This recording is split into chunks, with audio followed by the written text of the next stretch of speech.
Assalamualaikum warahmatullahi wabarakatuh. Perkenalkan, saya Eva Pusparini, mahasiswa Strada Indonesia Prodi D4 Kebidanan. Kali ini saya akan mempresentasikan tugas saya, yaitu tentang menorrhagia. Kita langsung saja.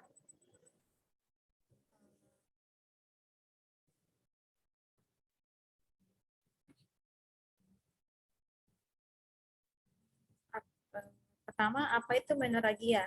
Menorrhagia adalah perdarahan haid yang berlebihan, melebihi 80 mil per hari itu menurut data 2010. Sedangkan menurut Dewi 2012, menorrhagia adalah pengeluaran darah haid yang terlalu banyak pada siklus yang teratur. Sedangkan menurut Yahya 2011, menorrhagia atau hipermenore adalah keadaan menstruasi dengan jumlah perdarahan banyak dan lama melebihi batas normal, biasanya sekitar 8 hari atau lebih. Biasanya menorrhagia ini juga dia terjadi biasanya pada umur yang awal menarse atau yang mendekati premenopause.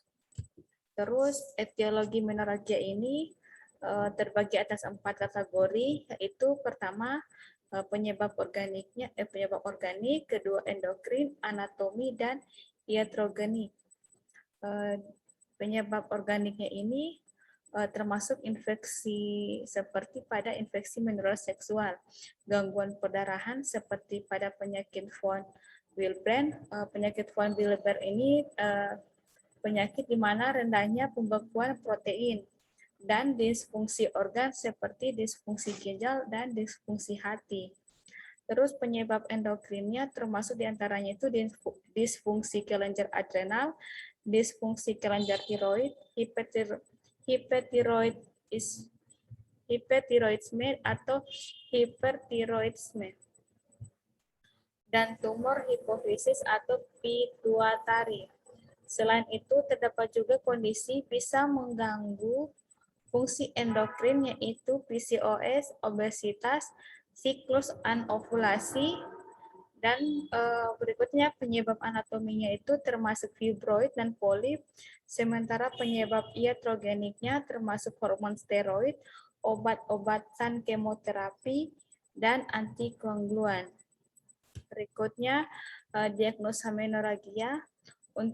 Biasanya untuk mendiagnosa penyakit menorrhagia ini, dokter akan melalui anamnese mulai dari nama, terus riwayat pasien, baik riwayat kesehatannya, riwayat menstruasinya dari awal menarse sampai saat itu. Setelah itu barulah dokter akan melakukan pemeriksaan fisik. Selanjutnya dokter juga akan melakukan pemeriksaan lab seperti kadar besi serum, tes darah lengkap, hingga fungsi tiroid dan hormonalnya. Dan dalam beberapa kondisi, dokter mungkin saja akan melakukan pemeriksaan pencitraan. Pemeriksaan ini berupa hysterografi atau sonografi, terus ada pap smear atau hysterektomi. Bisa pula ultrasonografi panggul hingga biopsi endometrium. Terus komplikasi pada menorrhagia ini biasanya pada pasien yang dibiarkan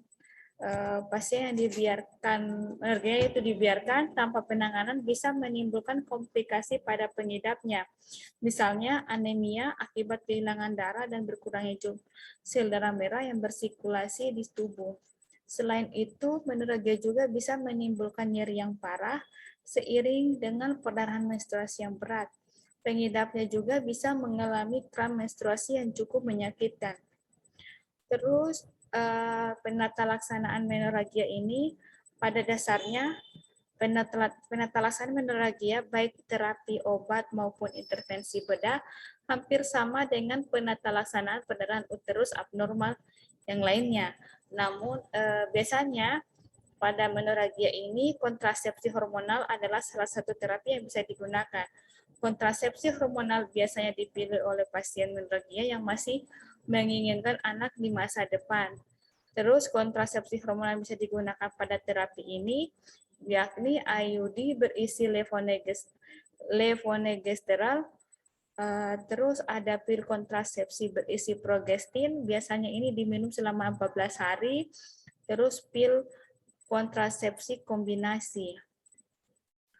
Terus ada terapi medikamentosa lainnya yang dapat digunakan untuk menangani menorragia, yakni menggunakan asam tranexamat, NSAID, androgen, agonis GnRH, dan derivat arginin vasopressin.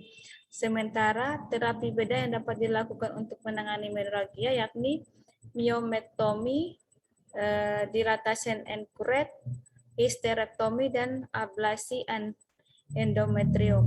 Itulah beberapa penelaksanaan menorragia, baik itu secara menggunakan obat atau medikamentosa atau menggunakan bedah. Sekian dari pemaparan dari saya. Semoga dapat bermanfaat dan terima kasih.